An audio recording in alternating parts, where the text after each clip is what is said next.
Terima kasih Mas Ainun yang udah join dalam diskusi Reka malam ini. Jadi diskusi malam ini kita Sobat Kedai Reka akan berdiskusi dengan salah satu pesohor, boleh aku bilang pesohor ya. Pesohor. Pesohor Boleh, bukan boleh, bukan boleh. pegiat lagi, tapi sudah pesohor teknologi informasi asli Indonesia Mas ya. Kemarin kalau ingatin tweetnya kan masih masih apa lama beraktivitas di luar negeri, namun masih mengikuti dan juga bahkan turut berkontribusi dalam inovasi-inovasi di teknologi informasi di Indonesia. Oh ini Mas Ainun koneksinya mungkin apa namanya terganggu sebentar. Oke, bisa Lanjut, lagi lanjut. Mas? Oke, Nggak, ini lagi jadi deh. diskusi. Wah, siap siap. Oh, Grab ya. Yoi Oke, dong. diskusi malam ini ya. Kita ngobrol-ngobrol Ya, santai malam ini. Topiknya kayaknya berat, tapi bagi Mas Ainun kayaknya ini apa namanya ciki-ciki nih, remeh-remeh lah gitu. Yaitu adalah kunci menghadapi era industri 5.0. Kalau sebelum-sebelumnya kita dengar ada industri 4.0, tapi tampaknya beberapa tahun atau beberapa waktu ke belakang ini dan juga akan ke depan, uh, industri 5.0 akan menjadi sesuatu yang bukan lagi keniscayaan, tapi sudah menjadi sesuatu yang sudah diimplementasikan. Tapi sebelum mengarah ke sana, Mas, boleh dong Mas elaborasi sedikit Mas Ainun Najib sebagai salah satu pesohor teknologi informasi dan juga founder ya kawal pemilu di sejak tahun 2014 ya kalau nggak salah Mas ya, ya. gitu kan. Nah, boleh nggak cerita Mas apa sih sebenarnya menginspirasi nih Mas Ainun untuk tidak hanya mengkontribusi dalam dunia teknologi informasi di Indonesia Mas khususnya Mas. Ya, bismillahirrahmanirrahim. Alhamdulillahirrahmanirrahim. Assalatu wassalamu ala asyrafil anbiya'i wal mursalin. Sayyidina Maulana Muhammadin wa ala alihi wa sahbihi ajma'in. Amma ba'du. Terima kasih nih Mas Willy. Kita lama nggak ketemu ini. Eh, se, Seperjalanan ya, beberapa lama terus sekarang ketemu lagi lewat IG.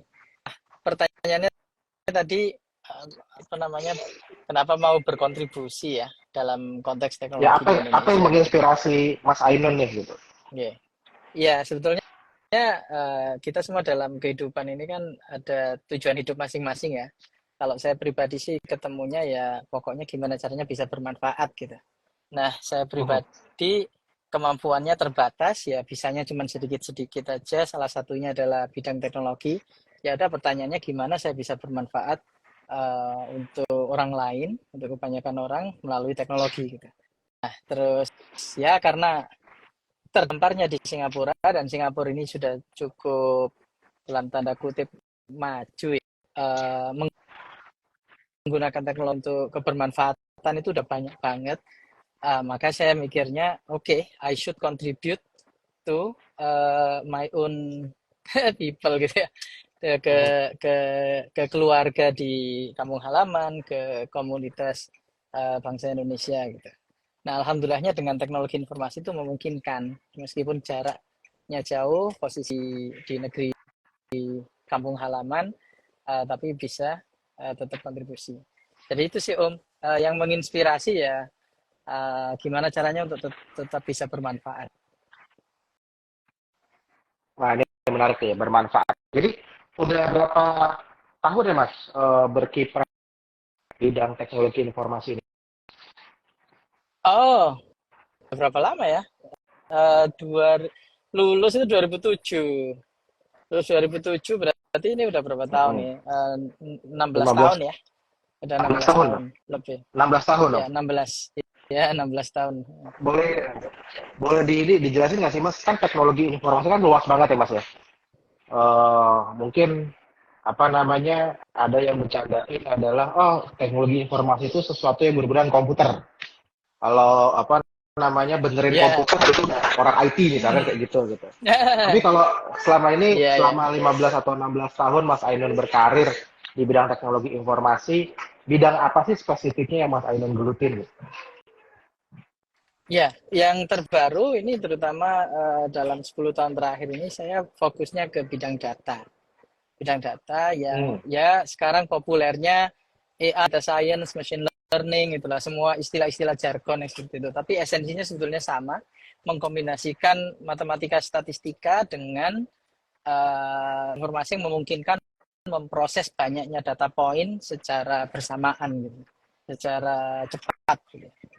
Data point yang sangat-sangat banyak bisa diproses dengan cepat. Itu esensinya masih sama seperti itu. Nah, ini fokus saya selama ya hampir 10 tahun terakhir lah kira-kira. I see. Kalau joke-nya teman-teman atau anak-anak jaksel nih, gitu, kan, sekitar gitu ibaratnya. Kalau biasanya kan kalau banyak data kan biasanya banyak yang dipikirkan. Bisa jadi overthinking gitu. Nah, kalau dalam dunia Mas Ainun di dunia data, analisis data, big data itu ada istilah nggak sih Mas bagaimana memproses data yang kita sendiri juga nggak kebayang gitu ternyata sebanyak itu, seluas itu, seenggak jelas itu gitu. Yang pada akhirnya kalaupun sudah bisa diproses, terus mau ngapain gitu. Iya, sering terjadi seperti itu juga sebenarnya. Eh, tenggelam di dalam data yang sangat-sangat banyak. Apalagi istilahnya kan data lake ya, istilahnya jadi kayak danau gitu. Jadi tenggelam di danau itu yang sangat saking gedenya, saking dalamnya, saking luasnya gitu. Tapi yang saya pelajari semakin lama semakin jelas bahwa yang paling pertama diperlukan itu use case-nya, tujuannya dulu, objektifnya dulu dibikin clear. Kalau objektifnya udah clear, baru ditarik mundur dari situ. Dan seringkali kita nggak perlu rumit-rumit, seringkali kita nggak perlu banyak data bahkan untuk bisa mencapai use case atau tujuan itu. Makanya salah satu bapak tokoh besarnya data science ya, Bapak Andrew Ng, itu dia sekarang akhir-akhir ini sering bilang small data gitu. Jadi udah bukan big data lagi, tapi small data. Maksudnya sebagian kecil aja dari big data itu yang paling esensial, yang paling penting, yang paling efektif, baik itu membuat AI model maupun untuk solve use case, real use case problem gitu. Jadi istilahnya dibalik sekarang small data. Gitu. Ya demikianlah dunia. Tadi big data jadi Oh. small data. Bolak-balik. Oke. Nah, sudah sekitar belasan tahun nih Mas menggeluti di bidang informasi IT lah ya hingga saat ini gitu. Kalau misalkan kita sebutin satu deh dari Mas Ainun, kira-kira apa ya hasil ataupun inovasi karyanya Mas Ainun yang ini paling paling mungkin bukan paling keren deh, paling bermanfaat sejauh ini yang uh, uh, uh, dirasakan oleh Mas Ainun. Um, Mungkin dipisahkan antara yang saya lakukan dalam konteks profesional, yaitu dalam profesi atau pekerjaan saya di perusahaan teknologi tempat saya bekerja sekarang dan yang sebelumnya gitu. Dengan konteks saya sebagai anggota publik, sebagai bagian dari civil society ya. Nah, mungkin yang relatif banyak orang mengenal saya itu dari di civil society-nya. Seperti misalnya tadi kawal pemilu. Dan tadi kebetulan banget ya. Ini kenapa saya naik mobil Grab ini pulang. Karena tadi saya itu sebetulnya janjian ketemuan sama para foundernya kawal pemilu gitu. Kita rapat lah. 2 ini mau ngadain lagi atau enggak gitu. Nah, keputusannya gimana nanti tunggu aja tanggal mainnya gitu. um, jadi mungkin banyak yang apa namanya Wah, mengenal siap, saya siap, siap, siap. dari tahun 2014. Itu dulu sih saya mengira itu biasa-biasa aja sih, tapi seiring berjalannya waktu ternyata memang banyak yang mengapresiasi dan menyatakan urgensinya. Sangat-sangat penting waktu itu untuk meredam gejolak panasnya politik di pemilu Pilpres 2014 seperti itu. Terus kita lakukan lagi di 2019, terus kemudian nah ini kita lihatlah 2024 apakah diadakan lagi. Itu mungkin satu yang apa namanya ibaratnya mengangkat menjadikan saya jadi tersohor kalau istilahnya Mas Willy tadi. Um, itu mungkin kalau dulu. Nah, terus kalau yang terbaru civil society movement sama teman-teman juga itu kawal COVID-19 tahun awal 2020 ya 1 Maret 2020 itu kita mendirikan kawal COVID-19 untuk membantu apa namanya menyuguhkan informasi yang akurat yang terpercaya konteks pandemi waktu itu yang kita semua belajar seiring waktu kan dan banyak informasi disinformasi dan hoax yang simpang siur. Waktu itu kawal COVID-19 yang relatif pertama kali untuk membantu Ketua Umum di Indonesia untuk tahu apa sih sebenarnya COVID-19 dan bagaimana meresponnya. Terus dalam konteks yang sama juga bareng dengan teman-teman yang lain bikin warga bantu warga waktu itu di puncak-puncaknya wave Delta yang sangat ngeri ya waktu itu di sekitar bulan Juni kalau nggak salah, Juni 2021 kalau saya nggak salah ingat itu wave Delta. Nah itu warga bantu warga.com termasuk yang cukup membantu buat mencari informasi seperti misalnya mencari oksigen, mencari kontak ambulans dan seterusnya di momen-momen kritis seperti itu. Ya ada yang lain-lain juga lah, tapi mungkin dua itu yang buat saya pribadi cukup berkesan ya, kawal pemilu dan kawal COVID. Nah kalau inovasi dalam konteks profesi saya yang paling saya ada banyak sih, cuman yang paling saya bangga customer data platform apa namanya yang apa namanya bisa mengkonsolidasikan data attributes dari user yang privacy respecting dan seterusnya dan bisa apa namanya memberikan personalization dan experience yang sesuai gitu. Mungkin itu kali ya jawabannya pertanyaan inovasi. Menarik. Nanti untuk yang inovasi yang kayak mirip-mirip kerjaan kita bahas di next-nya, tapi tidak bahas kerjaannya, tapi lebih ke kontennya karena akan sangat relevan dengan beberapa pertanyaan yang udah masuk nih gitu. Tapi Mas, back to kawal pemilu Mas gitu kan. Ini kan tadi kan umurnya udah hampir 10 tahun dan tahun depan pun kita juga akan insya Allah akan pemilu lagi ya di Indonesia ini. Boleh dijelasin nggak kira-kira seawam mungkin Mas? Sebenarnya kawal pemilu itu apa sih yang dikawal? Kampanye? Ya. Kah? Pemilihannya kah? Tapi apanya sebenarnya? Iya, betul. Iya, benar juga ya. Yang dikawal adalah hasilnya. Hasilnya untuk dalam tanda kutip tidak diubah atau tidak dikurangi atau tidak dipermainkan gitu angkanya, terutama dalam konteks pilpres.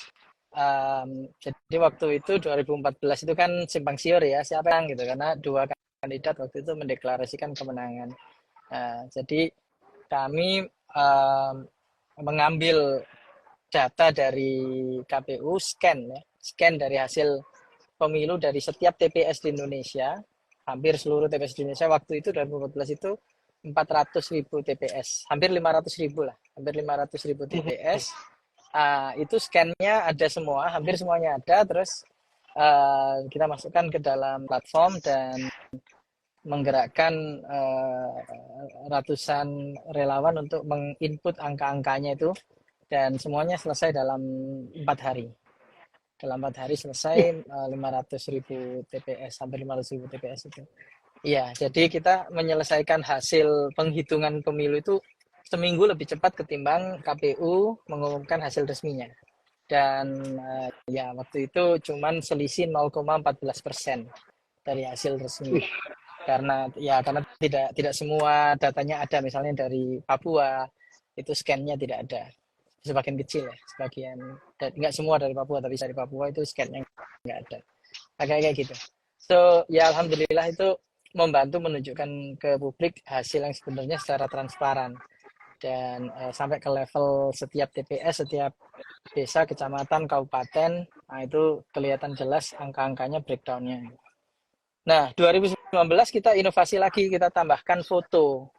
Foto maksudnya masyarakat umum bisa memfoto hasil pemilu langsung dari TPS-nya terus diupload ke platform, kalau bisa ikut kontribusi. Waktu itu coverage dari foto itu 20%. 20% dari hampir 1 juta TPS. Jadi kalau 2019 TPS-nya diperbanyak ya. Hampir 1.900.000 lah, hampir 900.000 TPS Indonesia. Nah itu kita coverage-nya 20%. 20% dari TPS itu kita dapat foto langsung real dari lapangan. Gitu. Nah 2024 ini nanti kita lihat deh. Kalau misalnya jadi ya mohon teman-teman ikut kontribusi memfoto dari TPS masing ya. Karena menurut kita ini satu inovasi yang sangat menarik banget dan itu sangat bermanfaat ya buat negara dan bangsa kita ya. Sesimpel foto kemudian diupload gitu kan? Iya. Ya tujuannya waktu itu untuk memberi kejelasan dan bikin suasana lebih adem lah. Oke, Siap, siap, siap. lanjut Oke, ke Mas. industri Oke. 5.0 ya. Oke, 5.0-nya nih. Tadi kan udah nyebut data dan sebagainya gitu. Sebenarnya ini bagi teman-teman yang mungkin belum aware lah gitu kan tentang industri 5.0. Sebenarnya apa sih Mas industri 5.0 itu dan mungkin konkretnya di tataran grassroots nih atau di keseharian gitu. Kira-kira tuh apa ya bentuknya ya, Mas? Nah, ini sebetulnya pertanyaan saya buat Mas Willy ini. Tuh gitu. Soalnya kan kita tadi guyonannya gitu. Kita nggak apa namanya kita mau ngobrolin industri 5.0 tapi kita sendiri juga belum tahu sebetulnya 5.0 itu apa maksudnya gitu. Jadi saya terpaksa nyari tahu dan saya Nah, tanya ke ChatGPT gitu kan. Saya tanya ke ChatGPT dulu, apa wah, sih industri 5.0 itu? Oh, ternyata maksudnya jadi ceritanya kan runutnya begini ya. Industri 1.0 itu ya industri yang apa namanya di enable oleh mesin uap kan. Penemuan hmm, mesin uap, jadi Industrial Revolution di Inggris, berawal di Inggris, jadi melakukan otomasi secara mekanik. Nah itu 1.0 itu otomasi industrialisasi dengan menggunakan mekanika. Lalu kemudian muncullah invention penemuan teknologi listrik. Nah itu menjadi industri 2.0 ketika otomasi atau mekanisasi itu tidak lagi mengandalkan tenaga uap tapi bisa menggunakan tenaga listrik. Nah, lalu kemudian inovasi berikutnya setelah listrik itu adalah informasi. Karena ternyata hmm, informasi itu kan melalui gelombang elektromagnetik kan. Bahkan sebelum gelombang elektromagnetik aliran listrik itu sendiri. Nah, alhasil 3.0 itu adalah industri 3.0 itu ilmu informasi yang terutamanya juga adanya komputer. Karena komputer itu mengotomatiskan informasi yang dalam wujud arus listrik gitu tadi dan gelombang elektromagnetik gitu tadi. Nah, itu 3.0. Nah, 4.0 itu yang sekarang sudah banyak kita lihat. 4.0 itu bukan hanya uh, teknologi informasi, bukan hanya berlandaskan teknologi digital, tapi juga menggunakan devices yang interconnected gitu. In real life interconnected. Jadi seperti drone, seperti apa namanya kalau di warehouse robot yang automated. Terus tadi sebetulnya di tempat saya makan tadi sama anak-anak kaum milu itu tadi ada robot yang nganterin piring. Jadi piringnya dianterin hmm. sama sama robot yang otomatis bukan sama orangnya gitu. Itu 4.0. Jadi IoT basically, Internet of Things. Jadi alat-alatnya terkoneksi melalui internet. Nah, lantas apa dong 5.0? Ternyata kalau katanya ChatGPT dan ya saya juga pelajari sekilas tadi, itu teknologi yang penggunaan atau aplikasinya itu human centric and sustainable. Kata kuncinya dua itu sebetulnya. Human centric well-being of us as society, us as human gitu, dan sustainable gitu. Jadi well-being of the planet. So ini sebenarnya less about teknologinya ya, tapi lebih ke filosofinya jadinya. Saya rasa ini Hmm. karena banyaknya kita lihat abuse of technology gitu ya, penggunaan teknologi yang kurang sustainable, kurang bertanggung jawab, eksploitasi industri yang tidak ramah lingkungan, tidak sustainable untuk planet gitu. Nah, semakin lama kan kita sebagai umat manusia ini semakin sadar our collective conscience, our apa namanya kesadaran bersama sebagai umat manusia ini kan semakin membaik juga ya. Tahu sebetulnya praktek-praktek teknologi, praktek-praktek industri yang sustainable itu seperti apa saja, yang tidak sustainable itu yang bagaimana dan cara melawannya gitu. Nah, so that is 5.0. So itu sebenarnya bukan soal teknologi dan bukan soal disrupsinya sebetulnya, tapi apa bagaimana kita harness sih bahasa Indonesia apa ya? Harnessing the power of technology.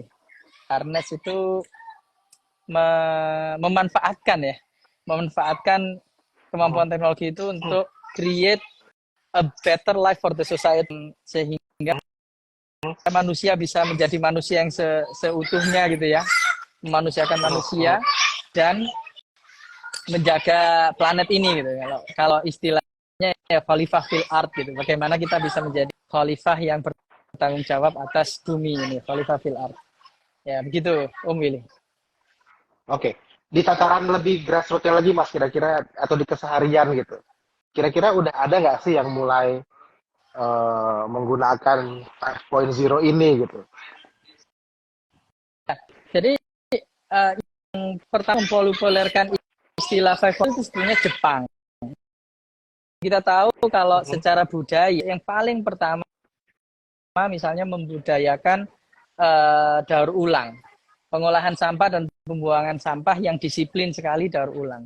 Jadi sebetulnya paling contoh yang membumi ya mungkin tempat sampah yang otomatis yang menggunakan AI untuk menyortir dan mengolah sampah yang dibuang ke dalamnya gitu.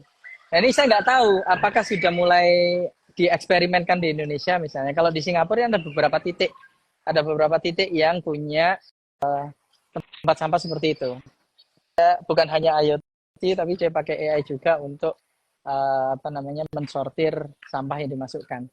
Nah itu salah satunya di Ang Mo Kio.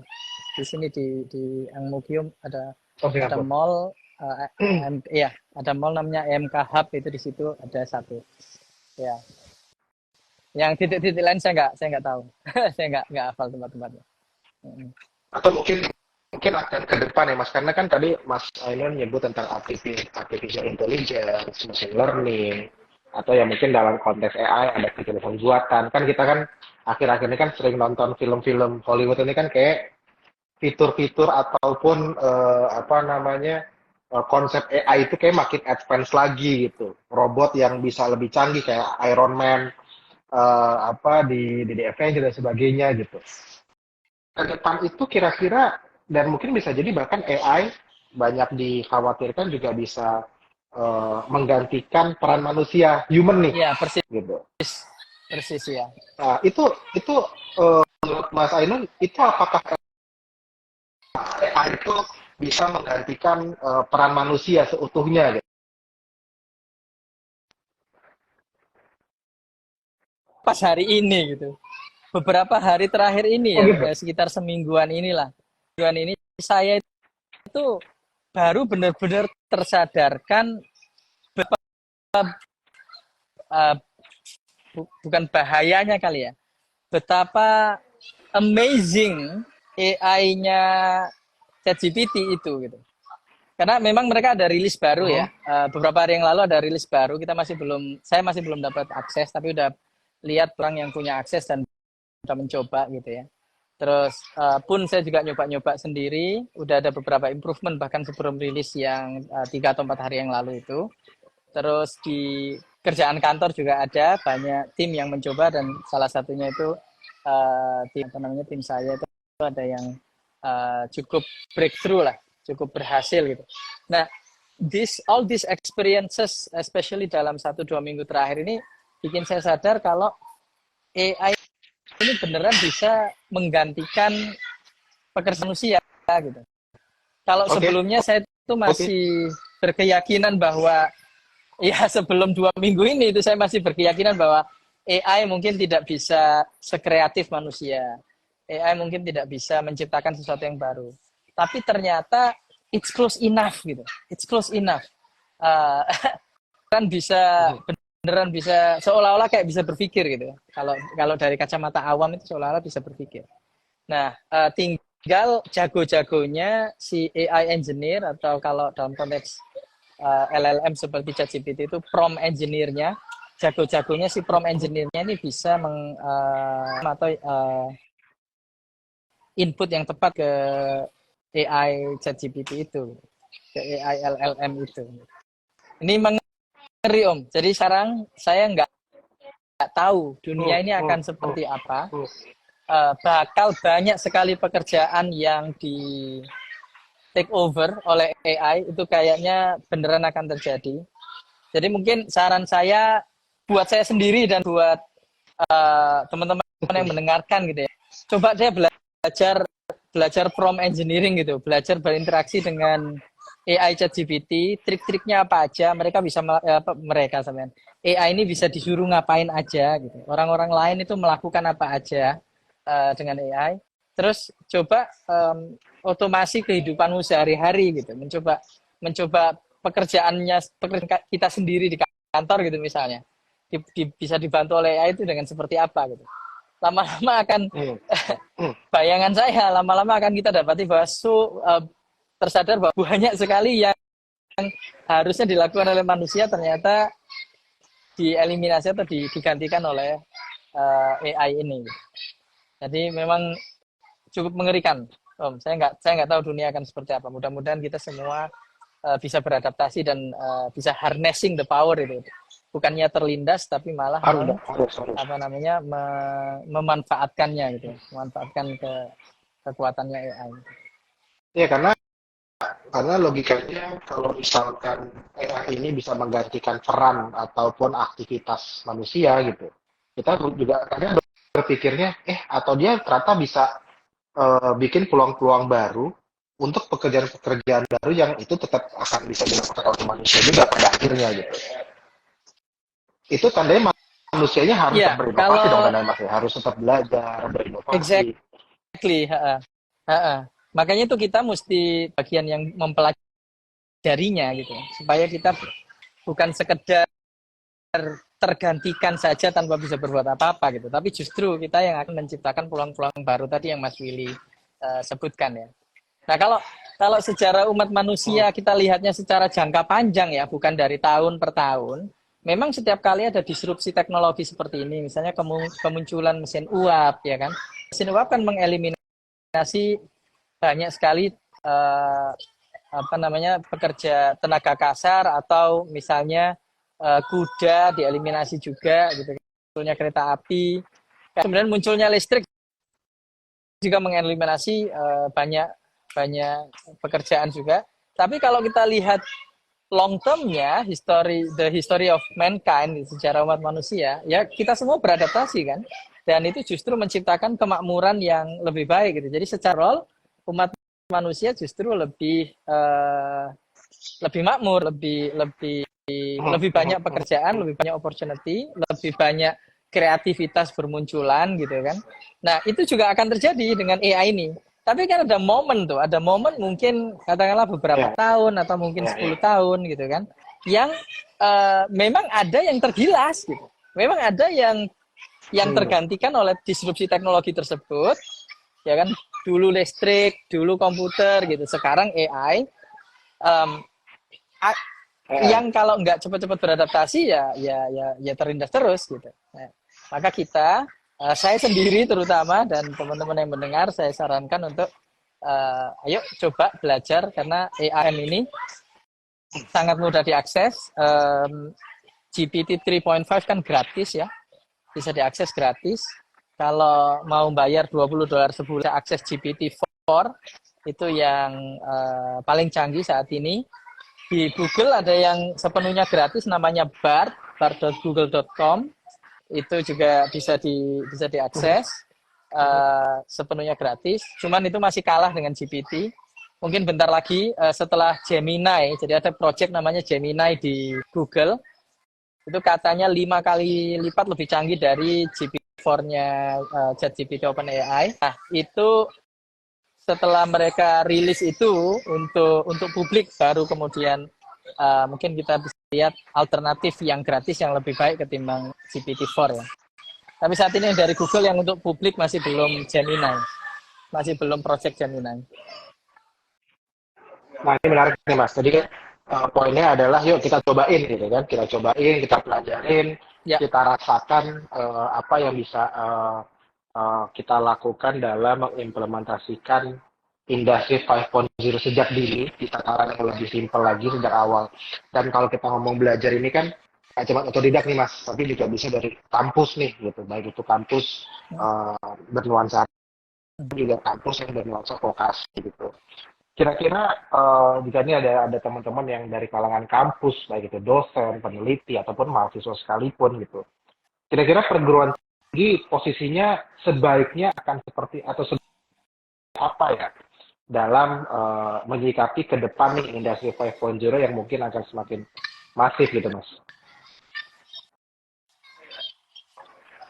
Em, ini saya sih lebih lebih lebih suka kita membahasnya dari perspektif mahasiswa aja ya, karena Oh, ya mahasiswa itu kan udah adult ya, udah orang dewasa yang sebetulnya sebaiknya sudah mawas diri bahwa masa depannya masing-masing ya di tangannya dia sendiri gitu, bukan di tangannya dosen, bukan di tangannya dekan, bukan di tangannya rektor, bukan di tangannya orang tuanya, bukan di tangannya orang dalam, bukan di tangannya koneksi-koneksinya, tangannya senior gitu.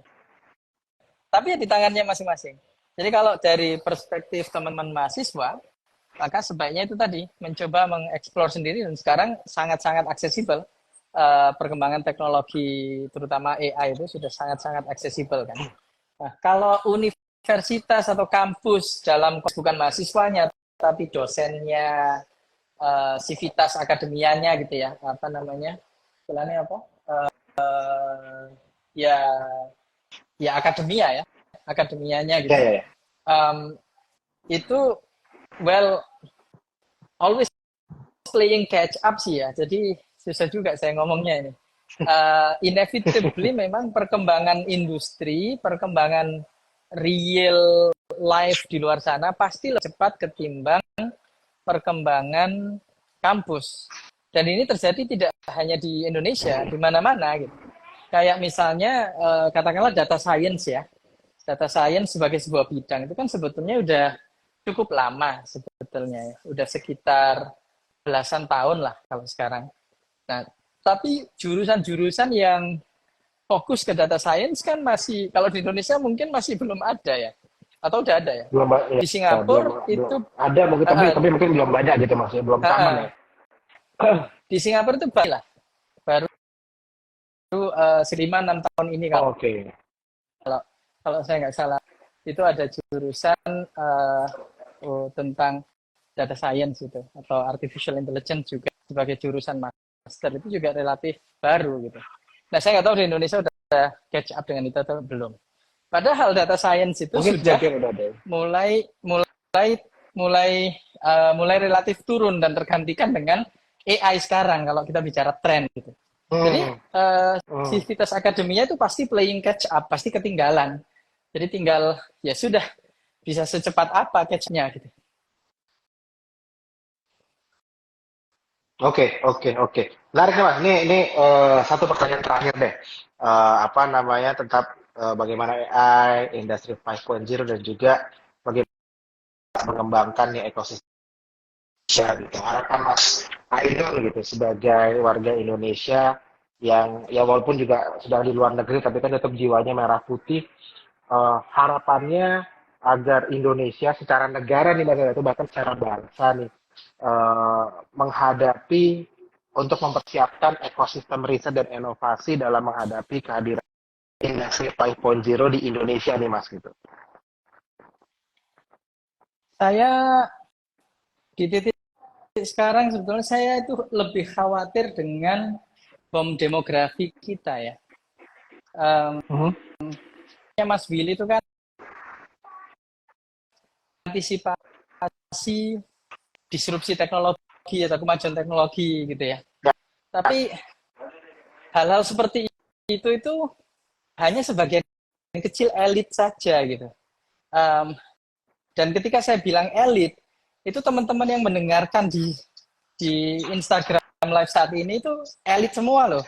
Berapa persen oke, orang di Indonesia, berapa persen yang pendidikannya nyampe ke kuliah? Itu oke. kecil. Ya, Yang punya, yang bisa mendengarkan ini dan bahkan tahu ada Kedereka, follow akun Kedereka itu, we are the elite of Indonesia loh. Jadi kita itu mhm. privilege banget bisa ngomongin, sok-sok tahu ngomongin industri 5.0 gitu. Sok-sokan aja ngomong gitu, itu berarti kita elit. Padahal, padahal bangsa Indonesia, bangsa terbesar 4 di dunia secara populer, satu China, Oke.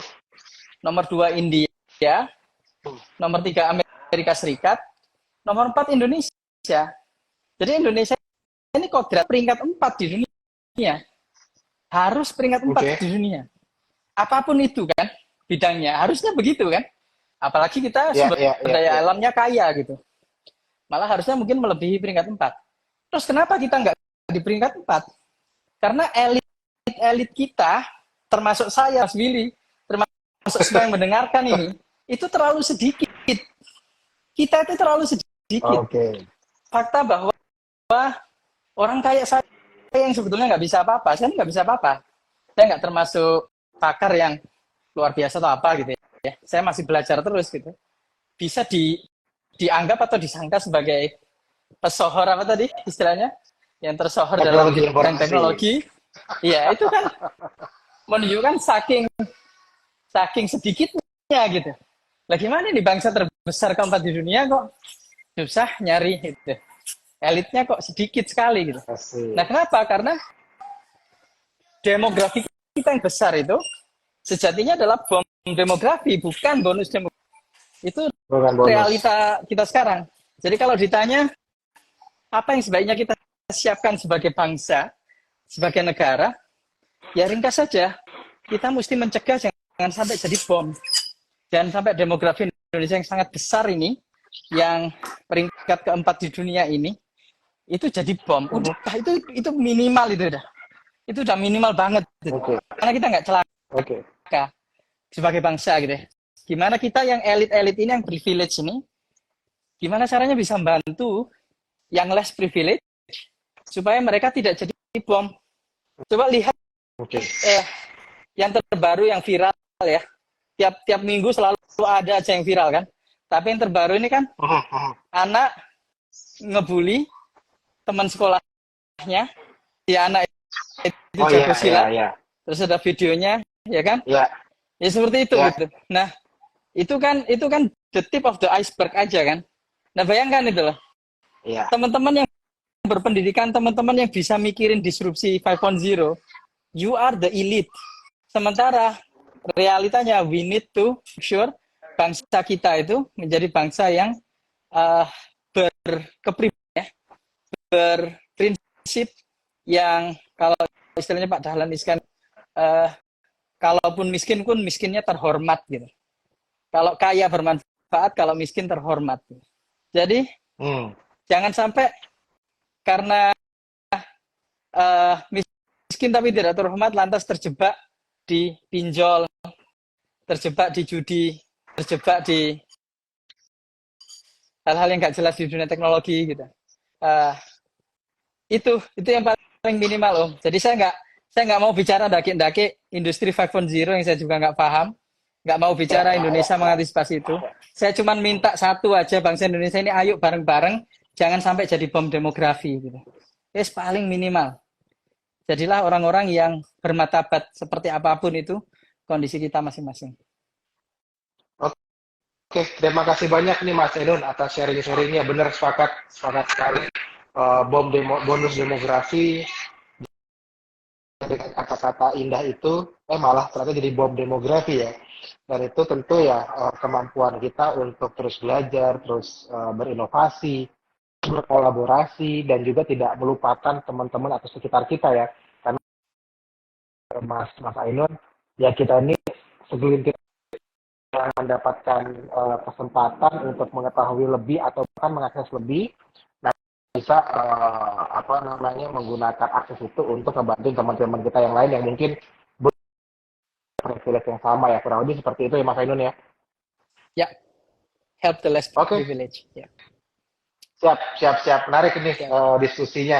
Mudah-mudahan sobat-sobat Kedereka yang mendengarkan pesohor kita, Mas Ainun ternyata tidak hanya pesohor teknologi informasi, tapi juga pesohor kehidupan nih, gitu kan, sebagai kita umat manusia ya Mas ya.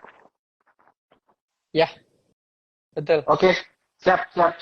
Terima kasih sekali lagi Mas atas waktunya. Mudah-mudahan kita bisa berdiskusi di lain kesempatan. Selamat malam dan assalamualaikum warahmatullahi wabarakatuh. Terima kasih banyak Mas Ainun.